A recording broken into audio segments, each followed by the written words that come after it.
बिस्मिल्लाहिर्रहमानिर्रहीम। अस्सलाम वालेकुम दोस्तों, गंदम के हवाले से बड़ी और अहम तरीन ख़बर आप सबके साथ शेयर करने वाला हूँ। इसके अलावा आज पाकिस्तान भर में गंदम की कीमत क्या रही, इसकी अपडेट आप सबके साथ शेयर होगी। दोस्तों, सबसे पहले हम बात करते हैं बड़ी और अहम तरीन ख़बर की।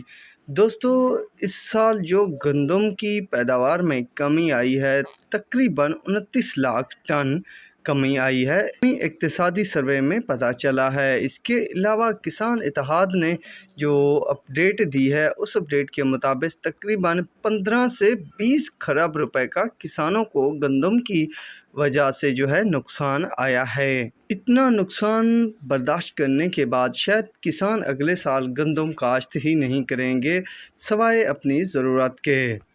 ये सब चीज़ें साबित कर रही हैं कि आने वाले चंद दिनों बाद जो है मार्केट मज़ीद बेहतर हो जाएगी। ये ख़बरें ही होती हैं जो हर चीज़ की तेज़ी और मंदी का सबब बनती हैं। तो फ़िलवक्त जो बात मैंने आप सबके साथ ईद से पहले शेयर की थी कि ईद के बाद ही पता चलेगा कि कीमतें कहाँ जाती हैं, तो वो ख़बर आ गई है। मतलब चंद दिनों बाद गंदम की कीमतें शूट कर जाएंगी।